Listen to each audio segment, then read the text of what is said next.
Good evening. I'm Jeff Bennett. Amna Nawaz is away. On the NewsHour tonight, President Trump presses U.S. energy companies to revive Venezuela's derelict oil industry. But barriers stand in the way of accessing the country's vast reserves. The Venezuela operation puts a changing U.S. foreign policy on full display, with threats of intervention and an effort to assert more influence in the Western Hemisphere. And 5 years after the assault on the U.S. Capitol, the fight continues over how that fateful day is remembered. It was a multi-pronged attack of disinformation, radicalization, and violence to overturn the election.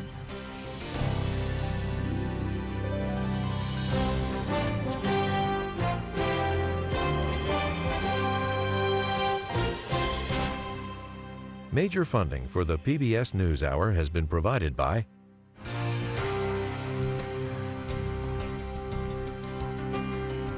the ongoing support of these individuals and institutions, and friends of the NewsHour, including Kathy and Paul Anderson, and Camilla and George Smith.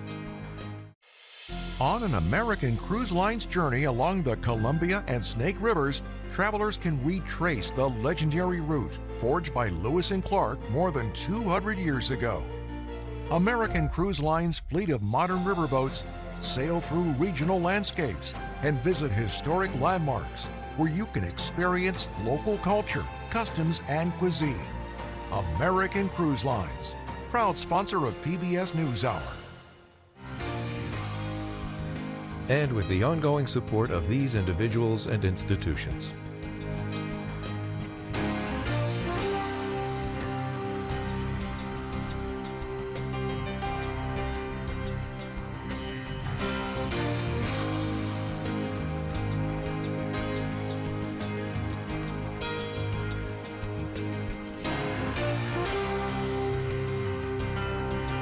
This program was made possible by the contributions to your PBS station from viewers like you. Thank you. Welcome to the NewsHour. The divides opened by the Trump administration's weekend operation to remove Venezuela's leader Nicolas Maduro widened further today. European leaders denounced increasingly aggressive statements by Mr. Trump and top officials about an American seizure of Greenland, a territory of NATO ally Denmark. Late today, the White House press secretary shared a statement with the PBS NewsHour saying, quote, Greenland is a national security priority of the United States. The president and his team are discussing a range of options, and of course, utilizing the U.S. military is always an option. Meantime, as Nick Schifrin reports again tonight, in Venezuela, tensions and concerns are running high. Para la gloria de Dios. As Venezuela heads toward an unknown future, one family mourns the past. Jose Gonzalez says his 80-year-old sister Rosa was a kind woman, impeccable in her conduct, and one of the few civilians killed in the Friday night raid to capture Nicolas Maduro. The family says the attack destroyed her Caracas apartment and inflicted a fatal wound. It caught us all by surprise. We never thought it would be like this way. But it happened, and it's something unavoidable now. A now unavoidable new future for Venezuela without Maduro, but his police state remains intact. Today we filmed these scenes in Caracas, where normally bustling streets are relatively quiet. Busy neighborhoods are closing early, and police are everywhere. Residents are scared because while Maduro is gone, Venezuela is still led by his lieutenants. New President Delcy Rodriguez, sworn in yesterday by her brother Jorge, at least publicly defiant, alongside Maduro's son, U.S.-sanctioned Nicolas Ernesto. I am convinced that with unity and more unity, with unity and more unity, we will prevail. They may have kidnapped Nicolas and Celia, but they did not kidnap the conscience of a people who have decided to be free. His father sits inside this Brooklyn detention center, and today was taunted by President Trump. He gets up there and he tries to imitate my dance a little bit. But he's a violent guy, and he's killed millions of people. But there is little laughing in Europe today, especially Greenland. The world's largest island has been part of the Kingdom of Denmark since 1721. Today, it's a self-governing territory inside the NATO ally. It is also geographically in the Americas and a crucial missile defense site, the shortest route between the United States and Russia. not to mention rich in rare earth minerals and potential offshore oil and natural gas. The real question is, by what right does Denmark assert control over Greenland? White House Deputy Chief of Staff Stephen Miller on CNN last night. The United States is the power of NATO. For the United States to secure the Arctic region, to protect and defend NATO and NATO interests, obviously Greenland should be part of the United States. That drew a furious reaction from some of the U.S.'s closest allies, Polish Prime Minister Donald Tusk. No member of the North Atlantic Treaty Organization should attack or threaten another member of the North Atlantic Treaty Organization. Otherwise, NATO would lose its meaning. Danish Prime Minister Mette Frederiksen. If the United States chooses to attack another NATO country militarily, then everything stops. And today, Frederiksen and Tusk, joined by France, Germany, Italy, Spain, and the UK in a statement, quote, security in the Arctic must therefore be achieved collectively in conjunction with NATO allies, including the United States, by upholding the principles of the UN Charter, including sovereignty, territorial integrity, and the inviolability of borders. The approval of the Charter of the United Nations. For 80 years, inviolability of borders has defined the post-World War II order, but the Trump administration now suggests that might makes right. We live in a world, in the real world, Jake, that is governed by strength, that is governed by force, that is governed by power. As for power in Venezuela, a person familiar confirms to PBS NewsHour the CIA-assessed opposition leader Maria Corina Machado would not be able to hold the country together. To counter that administration's souring, last night on Fox News, she added a sweetener. Did you at any point offer to give him the Nobel Peace Prize? Did that actually happen? The Venezuelan people, because this is a prize of the Venezuelan people, certainly want to give it to him and share it with him. But for President Trump, the coveted Peace Prize appears no longer the focus. Instead, it's extracting Venezuela's maximum value. For the PBS NewsHour, I'm Nick Schifrin. President Trump says the U.S. government could subsidize any effort by American companies to rebuild Venezuela's oil infrastructure, something he told NBC News could take as little as 18 months. It comes as multiple outlets report the White House plans to meet with top U.S. oil executives soon. The president has made no secret that a major goal of this weekend's operation was to pry open Venezuela's vast oil reserves for foreign investment. We're going to have our very large United States oil companies, the biggest anywhere in the world, go in, spend billions of dollars, fix the badly broken infrastructure, the oil infrastructure, and start making money for the country.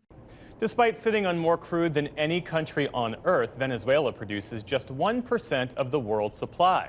And its total output has dropped some 70% since the late 1990s, a result in part of crippling U.S. sanctions and internal dysfunction.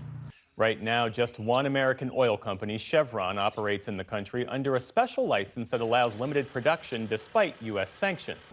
Venezuela first nationalized its oil industry in the 1970s and further consolidated control under then-President Hugo Chavez in the mid-2000s, when it forced international oil companies to transfer majority control of their operations to the state-owned oil company.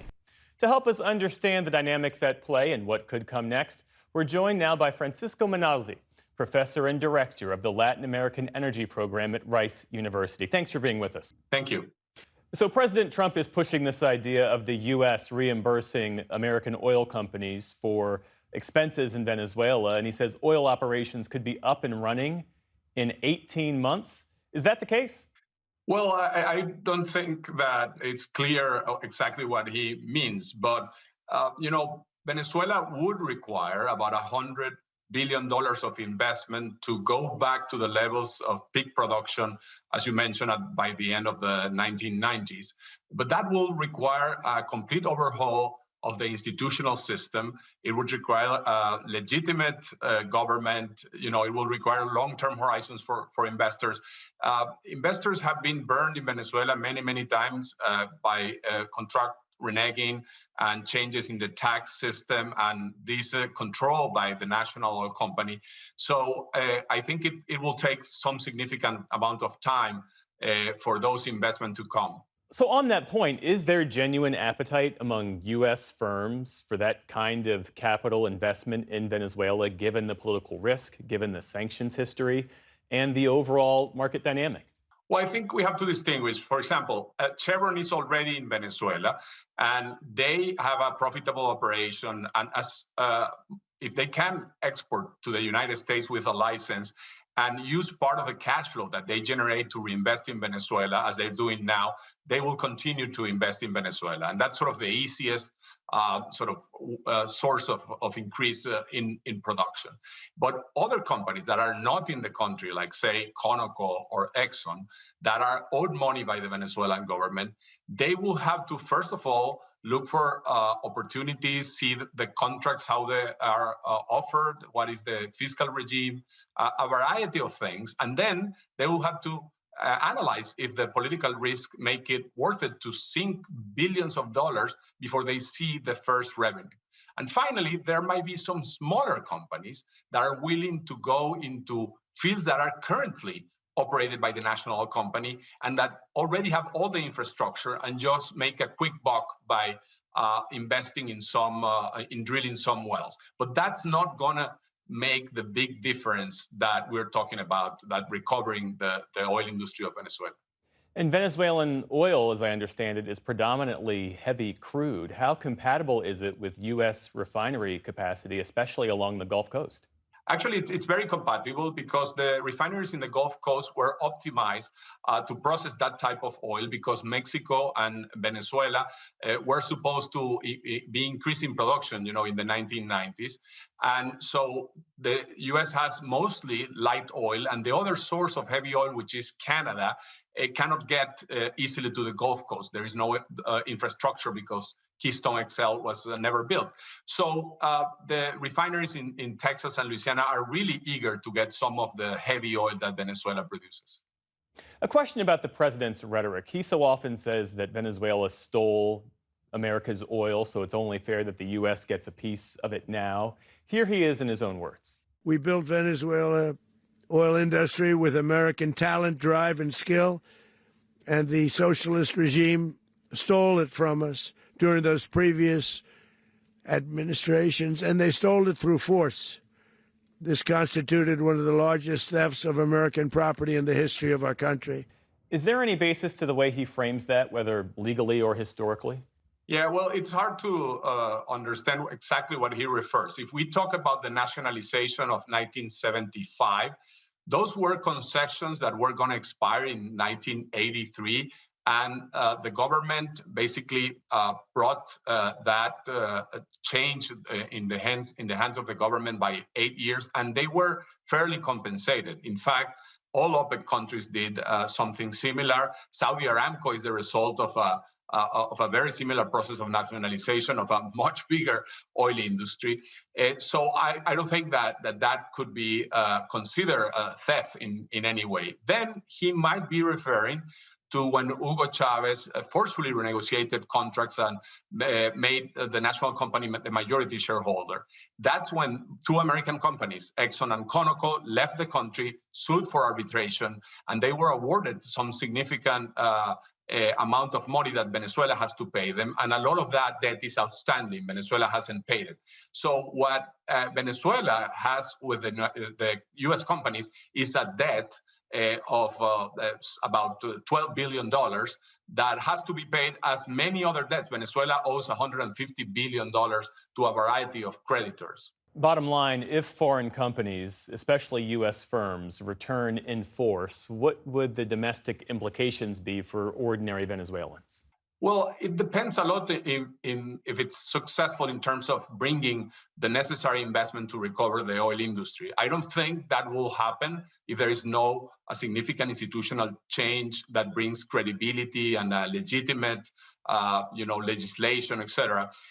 So if that doesn't happen, there will be no sustained economic recovery. There will be a minor recovery that will benefit a few firms, but will have very little impact on the average citizen. Francisco Monaldi of the Latin American Energy Program at Rice University. Thanks again for being with us. Thank you.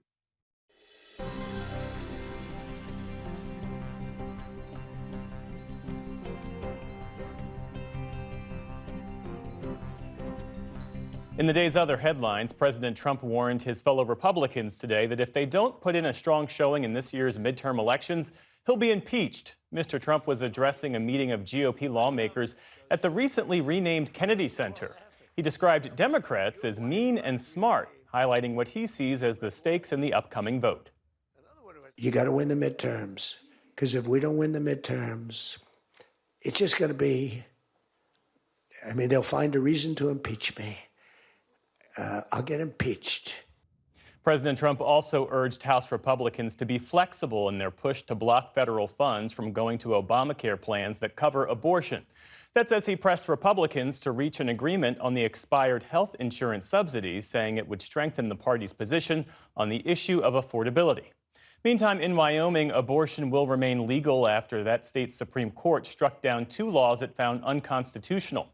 That includes the nation's first ban on abortion pills.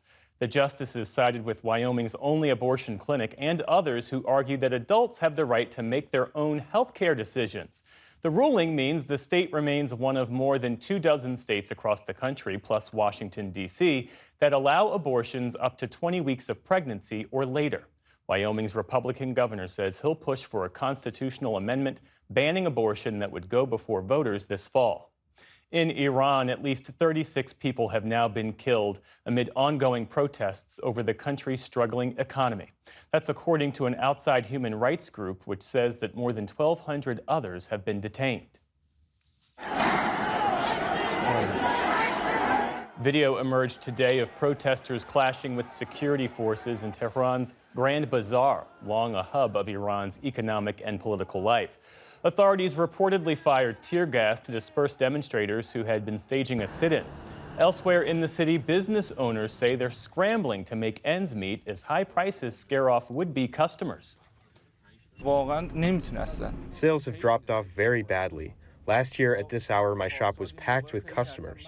Now sometimes I wait 1 hour before a customer shows up. Market conditions are not good at all. Activists say the protests have now spread to more than 270 locations across Iran since they erupted more than a week ago. Ukraine's Western allies say they made progress today towards security guarantees for once a peace deal is signed with Russia. Ukraine's President Volodymyr Zelensky signed a draft declaration alongside the leaders of France and the UK following a day of talks in Paris. The framework outlines NATO-style security guarantees, including a future deployment of multinational forces and ceasefire monitoring led by the U.S. For the first time, U.S. Special Envoy Steve Witkoff and President Trump's son-in-law Jared Kushner appeared in person for a meeting of what's called the Coalition of the Willing. Kushner said today was, in his words, a very big milestone. This does not mean that we will make peace, but peace would not be possible without the progress that was made here today. If Ukraine is going to make a final deal, they have to know that after a deal, they are secure, they have obviously a robust deterrence, and there's real backstops to make sure that this will not happen again. Important details like specific commitments and troop numbers have not been finalized. President Zelensky has acknowledged in recent days that some support may come in the form of weapons or intelligence. Also in France today, winter weather is causing havoc on the roads and in the skies. The French capital may have looked pretty under a fresh blanket of snow, but French authorities say at least 5 people have died nationwide, most of them in road accidents. The snow also closed 6 airports in France, while in the Netherlands, Amsterdam's international airport grounded some 600 flights. Meantime, temperatures plummeted in the UK to well below freezing, closing hundreds of schools there. On Wall Street today, stocks posted solid gains thanks largely to technology stocks. The Dow Jones Industrial Average rose almost 500 points, or nearly 1%. The Nasdaq added around 150 points. The S&P 500 also closed in positive territory. Republican Congressman Doug LaMalfa of California has died. The former rice farmer and state lawmaker was first elected to Congress in 2012. He represented Northern California's 1st District along the Oregon border. LaMalfa's death further reduces the Republican majority in the House to a margin of 218 to 213. We'd just like to ask for a moment of silence. Democratic lawmakers took a moment to remember LaMalfa at a panel today marking the anniversary of the January 6th attack. No cause of death was immediately provided. Doug LaMalfa was 65 years old. And celebrated Hungarian director Béla Tarr has died. Beginning with his 1979 film Family Nest, Tarr created his own distinct style, slow-paced, sprawling, and darkly comic.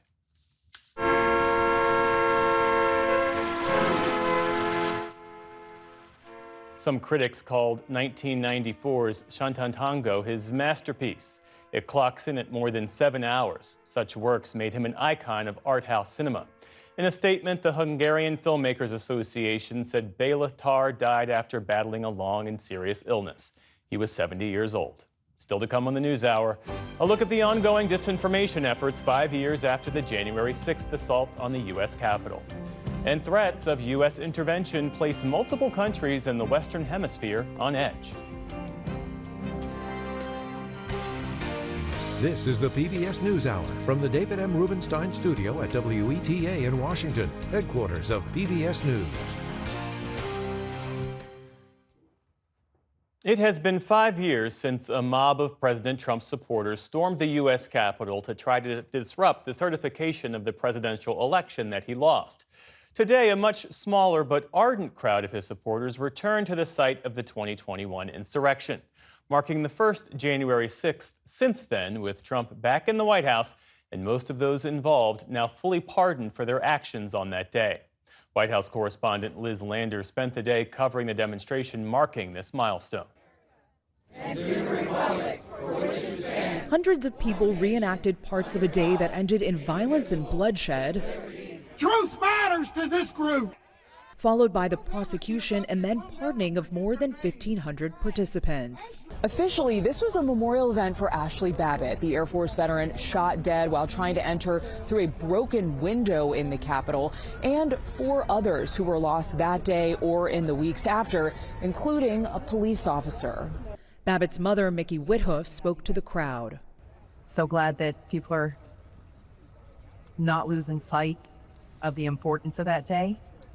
It's a day Congress let us down and continues to let us down. Just after 1 p.m., exactly 5 years after President Trump concluded his remarks at the Ellipse, telling protesters to fight like hell, the crowd set off for the Capitol. Among those taking part in the day's events was Enrique Tarrio, the former leader of the Proud Boys, sentenced to 22 years in prison for seditious conspiracy and other charges. Would you do January 6th over again? I know you weren't here in D.C. that day, but you were considered one of the masterminds of what happened. Would you do it again? I would definitely do everything I did again, because I'm not guilty of that crime. Again, I'm sitting here pardoned. If I told you, yes, I did it, I wouldn't face repercussions, but I'd be lying to you. You were found guilty, though, by a jury of your peers, right? Well, they're not a jury of my peers. I mean, they had bias, right? They showed bias. Outside the Capitol, they laid flowers for those who died.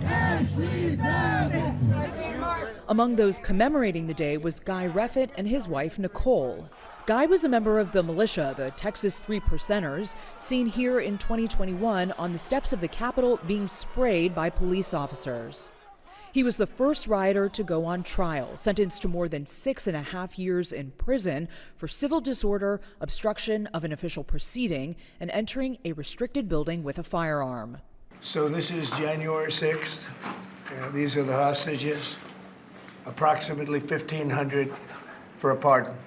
Yes. Full pardon.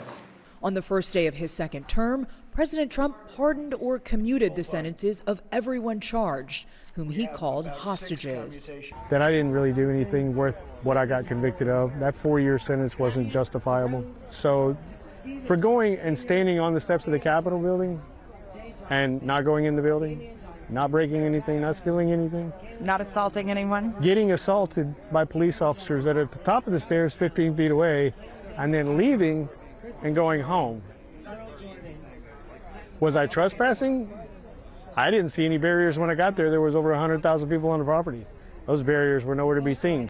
What happened on January 6th became a family affair. Reffitt's wife, Nicole, helped lead today's ceremony. Today is the day to honor those that died and to celebrate those Americans that stood up. Guy's arrest and conviction has also caused rifts in his family, including with his son. it's destroyed my family in a bunch of different ways. Jackson Reffitt tipped off the FBI about his father's actions and told me while he doesn't regret that difficult decision, we're scattered and apart, and it's been really hard to reconnect over these years. Have you spoken with your father since he was released from prison? I've sent him birthday messages, and Happy Father's Day, but that's been about it. The only time I've really talked to him was whenever I called him in prison, and that was very brief. But even then, it's just been scary. I'm not worried that he's going to, break down my door or strangle me through the phone. It's just a worry that things aren't ever going to get better at this rate. It's been quite a strain, but like Guy said, we've been able to stay strong, and we're able to start rebuilding our relationship with our son. I'm waiting for him to be comfortable to, come to holidays and things. We thought it was going to happen this year, but he had his nerves and everything about it. But it is a work in progress. I think a lot of families are, but there was a lot of love there, so I know it's going to end up okay. For the Reffitts, today's event was a reminder that many remain sharply divided over the false belief that the 2020 election was stolen, the actions on January 6th, and what came after. I'm grateful to get out, but I think there's problems with the pardon, but there's also good things with the pardon. The problem with the pardon, though, is that there were bad actors there that day. Some people did really bad things. I don't think everyone should have received a pardon, and I believe there are still some people that are waiting on a pardon. That 12 or 14. One. It's the washing of everything. It's just completely validating all of these people. I mean, all of these people, they more or less fell for something, a con, if you want to use that word, I would, with nothing in return, no reward. But these people have been endlessly validated with a pardon, and that validation they never really received before. Like, imagine the kind of action that a lot of these people might feel now that they've been pardoned. In the 5 years since January 6th, there has been a widespread fight over the story of that day. Congressional correspondent Lisa Desjardins was inside the U.S. Capitol and witnessed the storming firsthand. She has this look at the half-decade battle over the narrative. In the crowd storming the Capitol on January 6th, an unlikely character, an Idaho grandmother, has become one of the most well-known. I was hoping we'd storm the Capitol. That's the voice of Pam Hemphill. You can see her in security camera photos of the crowd and inside the Capitol. Prosecutors said she egged on rioters. You just come in.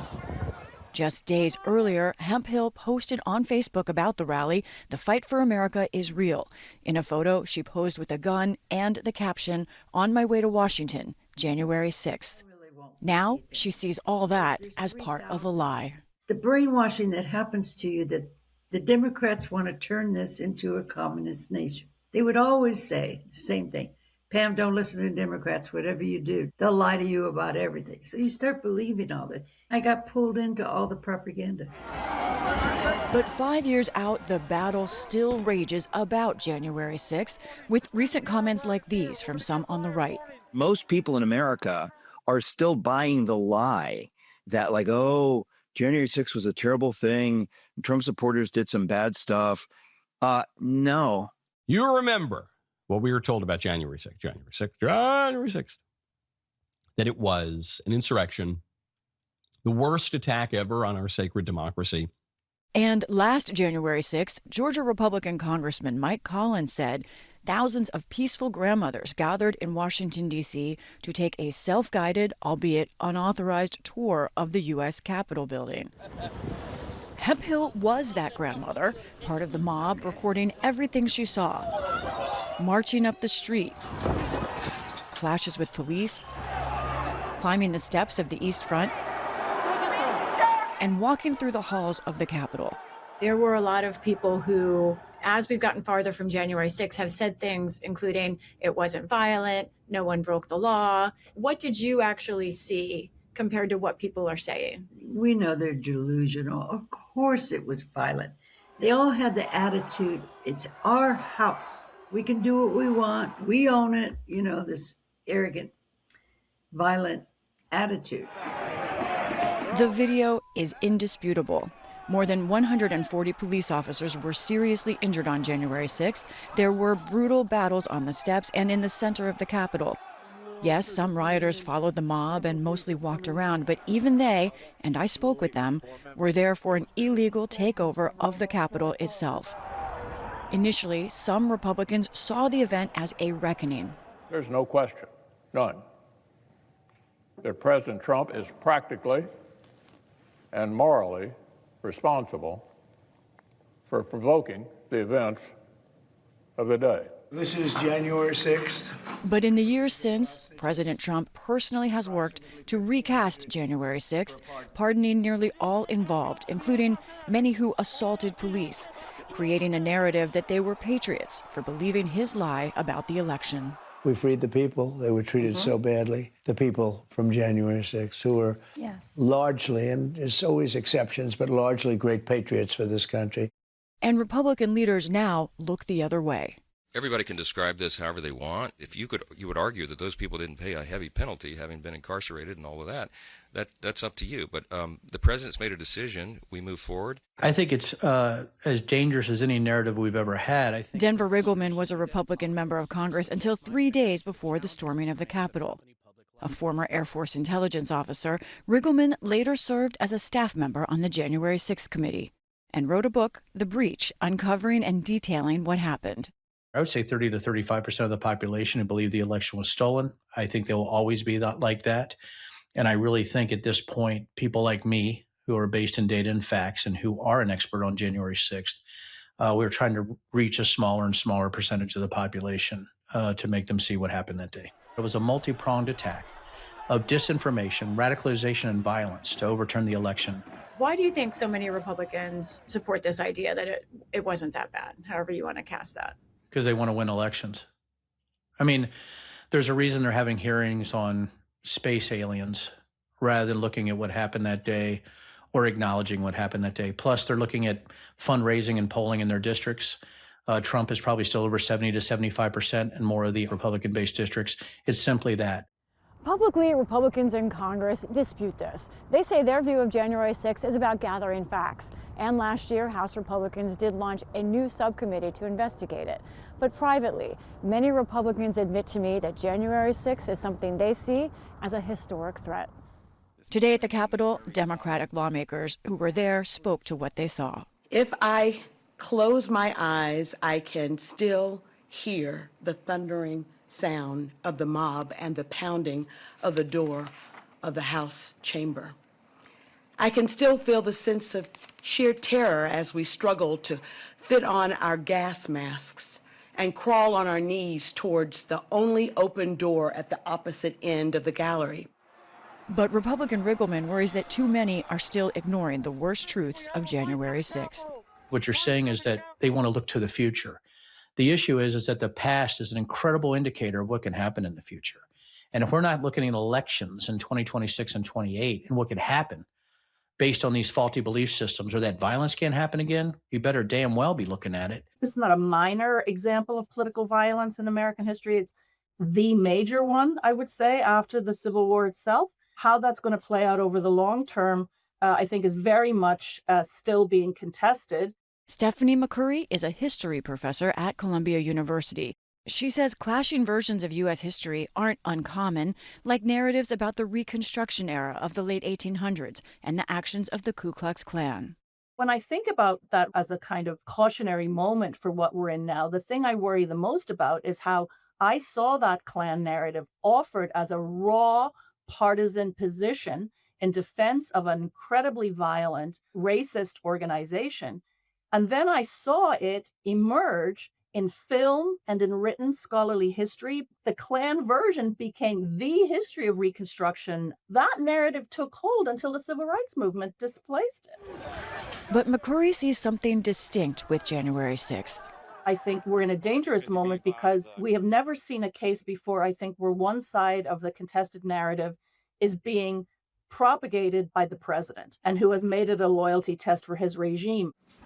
Which brings us back to the pardons Trump issued for those who stormed the Capitol, largely in his name. Of the more than 1,500 people whom he pardoned, Pam Hemphill rejected the offer.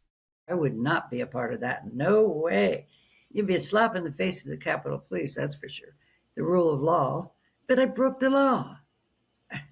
You don't pardon somebody that breaks the law. She has gone from MAGA revered to MAGA reviled. On social media, Pam now pushes back at Proud Boy leaders who dispute January 6th. Some family have disowned her, but the memory of that day and her sense of responsibility have not changed. And I spent 2 months in prison over Trump's lies that the election had been stolen. I've been a little angry, that this has even happened. Hopefully some other people will just maybe listen to my story and say, look, she's right. I got to do some research and not just listen to what I'm hearing in media and on Twitter. And it's part of my amends. It's one thing to say you're sorry for being there, but you have to do the footwork to prove it. Today, Hemphill returned to Capitol Hill, testifying alongside Winston Panjon, a former Capitol Police officer who defended the building 5 years ago. I was called a traitor, violently assaulted in the line of duty, punched in the face, pepper sprayed, and thought, I'm going to die here on the steps of the U.S. Capitol. Hemphill addressed Panjon directly. I am truly sorry from the bottom of my heart for being part of the mob that put you and so many officers in danger. And Lisa Desjardins and Liz Landers join us now. Lisa, we'll start with you. The U.S. Capitol is still living with the aftermath of January 6th. What does this latest effort by Republicans to minimize what happened on that day, what does that mean for lawmakers and for the Capitol Police officers who protect them?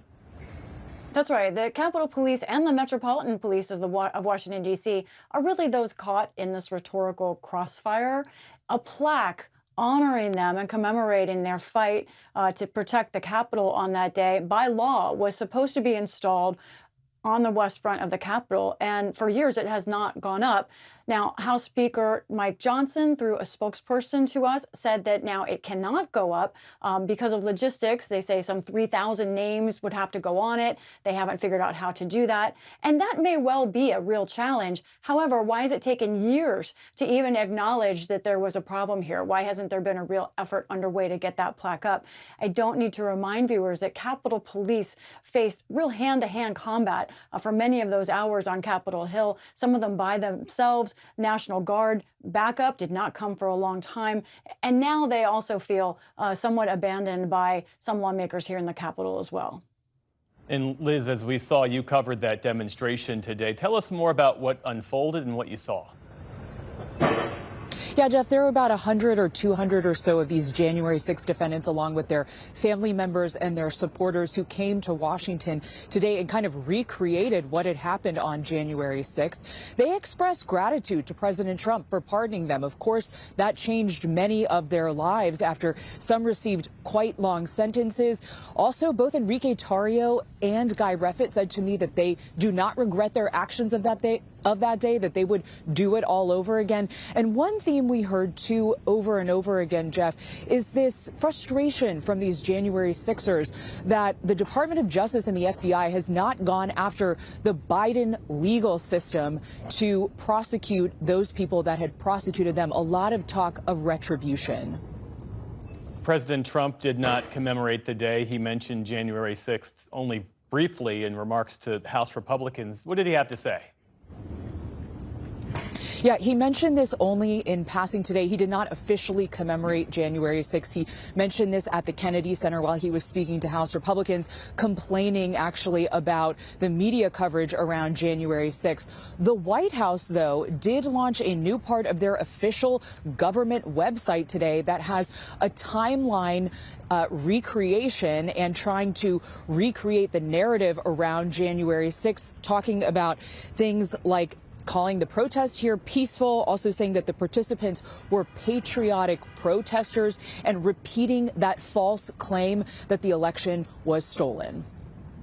Lisa, how are Republicans on the Hill reacting to this disinformation from the White House, these lies about what transpired on January 6th? I can tell you what they're doing today, which is trying to ignore it. I spoke with the majority leader of the Senate, John Thune, as he spoke to reporters today. He was asked twice, once by me, to react to that website, and in particular on that website, the claim by the Trump White House that Capitol Police were to blame for January 6th, that Capitol Police provoked January 6th. He was asked first about it, and Senator Thune just said, well, Capitol Police do a good job on a daily basis. I asked him again, but what do you think about this claim that blames Capitol Police? And he really did not respond to it, instead just saying, we support Capitol Police. Capitol Police officers I speak to say that is not support, ignoring that kind of accusation against them. Lisa Desjardins, Liz Landers, our thanks to you and the team there outside the U.S. Capitol and inside the U.S. Capitol. Thanks.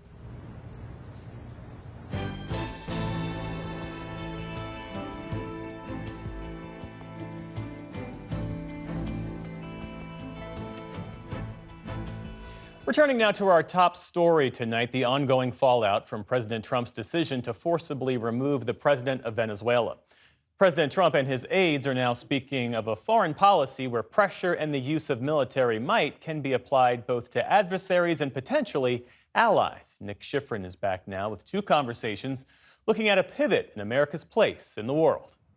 President Trump has outlined a muscular, aggressive doctrine focused on the Western Hemisphere. It refutes the restrained foreign policy, part of his winning campaign in 2016, and redefines America first in the context of a 19th century foreign policy of regional domination. To discuss that, we get two views on this Trump doctrine.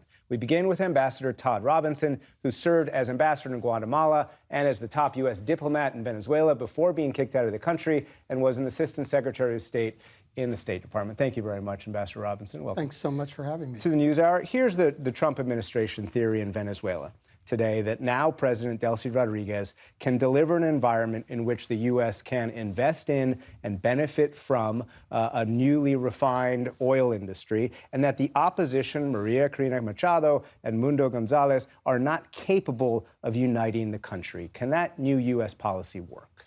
I don't think so. I think, first of all, Maria Corina Machado and Edmundo Gonzalez represent the will of the Venezuelan people.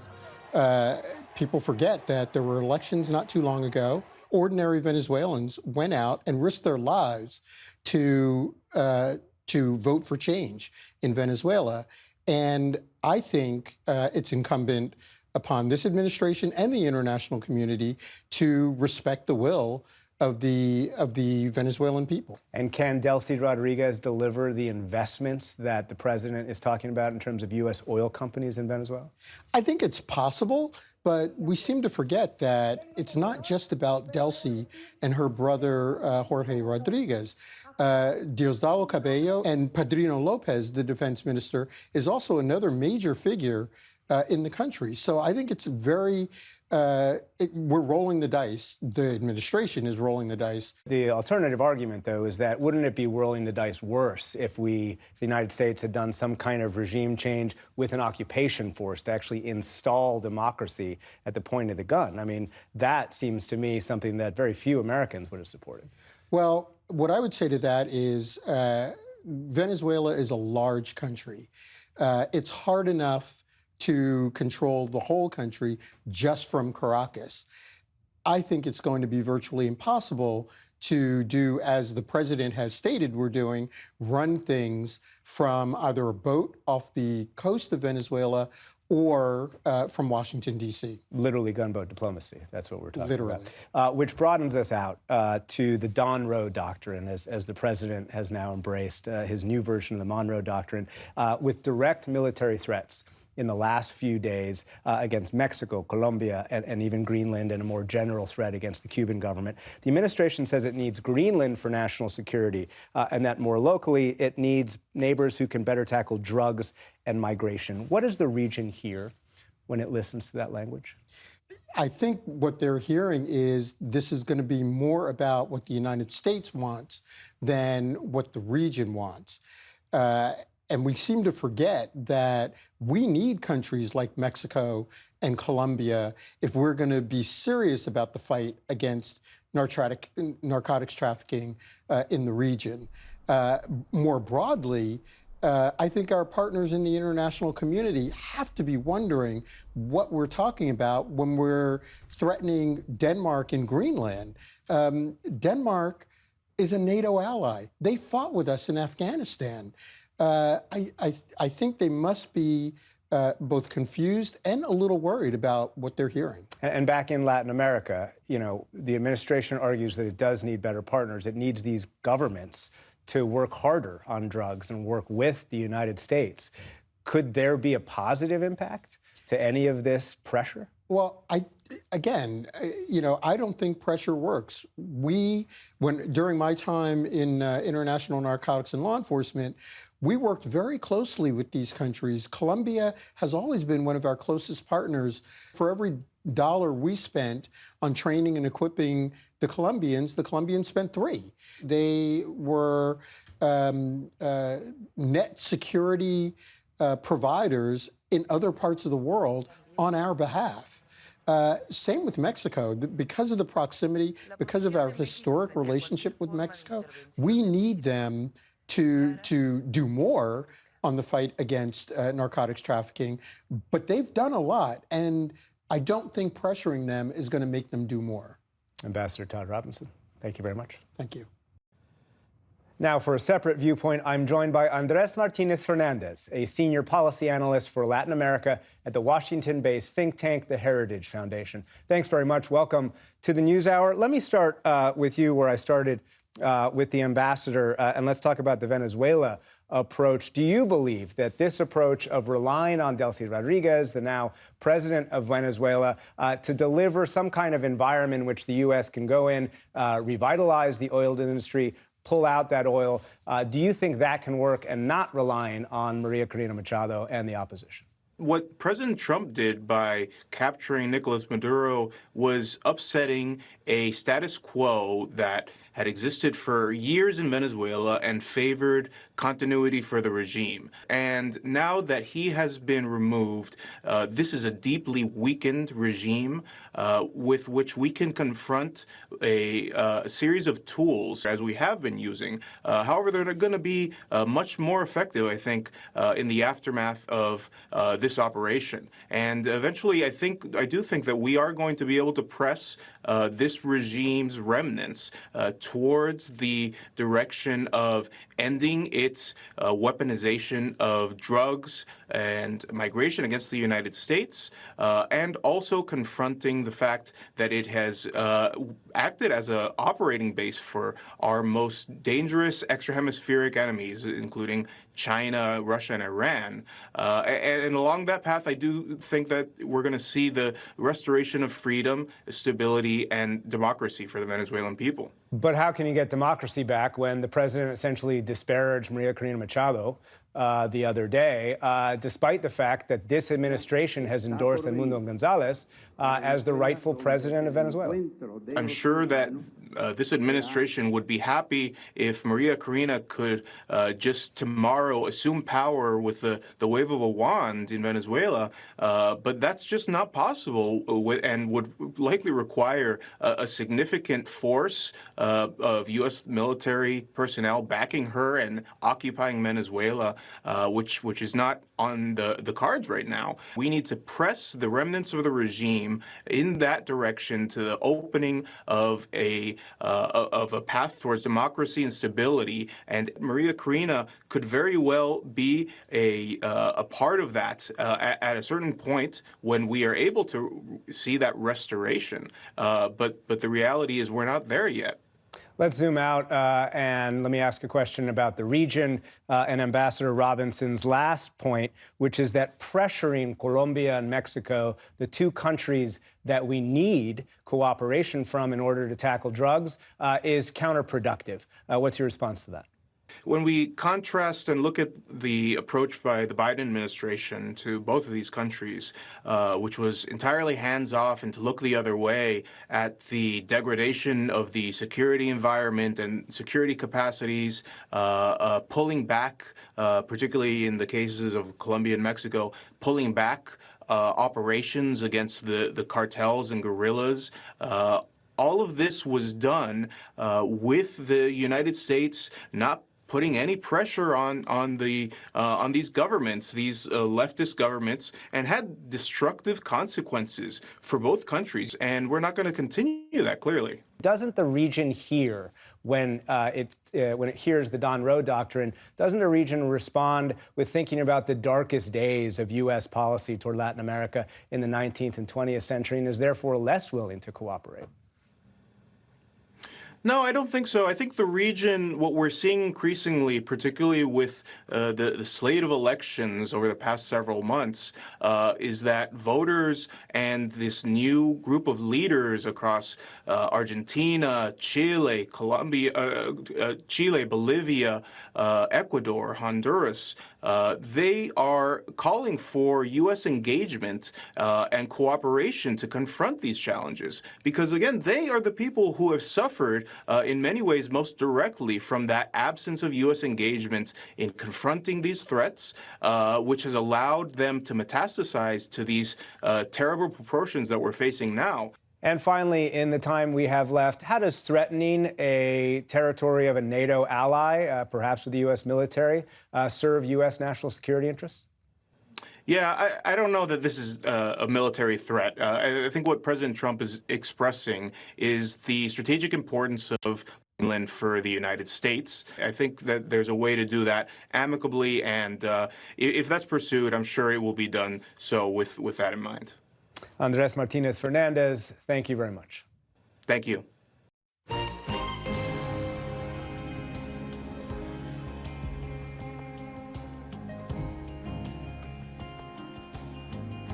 Taylor Irvine is a photojournalist from the Flathead Reservation in Montana, whose work focuses on nuanced portrayals of life in Native communities. Her recent project examines the U.S. government-imposed system that defines Native identity through fractional measures of ancestry. Tonight, she shares her brief but spectacular take on questions of belonging. For a long time, I was really hesitant at photographing Natives in regalia. Seeing those images and seeing all in those images really pushed me to tell the other side of the story. You know, not the stoic, not disappearing, not sad, not vulnerable, but just powerful communities that are doing great work and have amazing people in them. I grew up on the Flathead Reservation. It's in northwest Montana, surrounded by big mountains, a lot of forests, a lot of trees. Growing up, I didn't think that you could be a photographer. I didn't think that was like a career that you could actually make money and living off of. When I left home for college, I was in a class that was a prerequisite. It was called Media History and Literacy, and there was a chapter on photography. And when I'd seen those photos from 9/11, the impact those photos had on me, decades later, and how I felt when I seen them, really inspired me and made me want to do that too and tell stories from my home that reach people in the same way. The power of photography to connect people and to make us realize like we're more alike than different. One of my goals is just to photograph Natives being people, part of a community, part of a larger world, and so showing the other side of what Native America looks like from somebody who's from Native America was really important to me. My project, Reservation Mathematics, Navigating Love in Native America, focuses on how the government-imposed system of blood quantum affects who Natives marry, who they have kids with, who they choose to fall in love with, who they choose to spend their life with, and how this number dictates one of the most intimate choices that we have. Every Native, when they're born, they're assigned a fraction at birth. And that fraction is called blood quantum. It's how much Native they are. And each tribe has an amount that you have to be enrolled in that tribe. So for my tribe, it's a quarter. But it's tricky because my parents are two tribes. My mom is Crow, and my dad is Salish Yukuni. And so when I was born, they had to pick which tribe to put me in. They chose my father's tribe. And that immediately cut my quantum in half. And so I'm 7/16, which means if I want my kid to be enrolled, they have to be a quarter. So I need to find someone from my tribe to date. Otherwise, my kid won't be enrolled. And so it's this kind of unique pressure where if I don't find someone to date within my tribe, then I'll probably be partly responsible for my tribe going extinct. When I started this project, it was really hard because blood quantum is not a real number. It's not a real thing that exists. And so how do I photograph something imaginary was something that was really challenging for me. I got really lucky because my siblings were all expecting at the same time. My brother with a partner who's not from our tribe, my sister with a partner who is from our tribe, and my other sister with a partner who's from our tribe. When people look at the photos, I want them to feel connected to the person. I want them to think like, oh, that could be me, that could be my sister, my brother. putting people in other people's shoes. This is kind of why I got into this and why I love photography. I think you don't have to even speak the same language to understand what's going on in a photo. And so I hope people are able to kind of put themselves in a different culture for a second or two. My name is Taylor Irvine, and this is my brief but spectacular take on photographing blood quantum.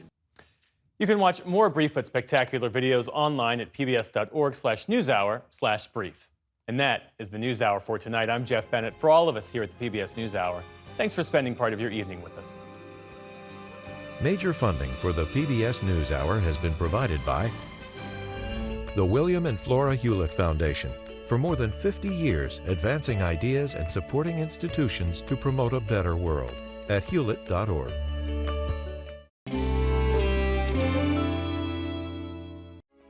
The Charles F. Kettering Foundation, working to advance inclusive democracies. Learn more at kettering.org. Friends of the NewsHour, including Nell, Martha, and Mary Minow, in honor of the life and legacy of their parents, Newton and Josephine Baskin Minow, and Julie and Robin Powell, through Fidelity Charitable. Carnegie Corporation of New York, working to reduce political polarization through philanthropic support for education, democracy, and peace. More information at carnegie.org.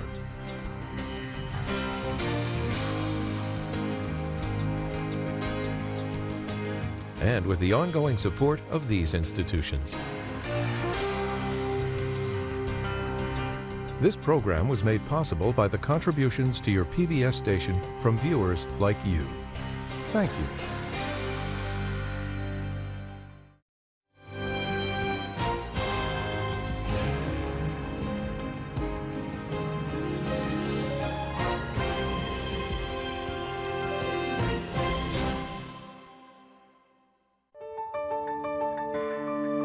You're watching PBS.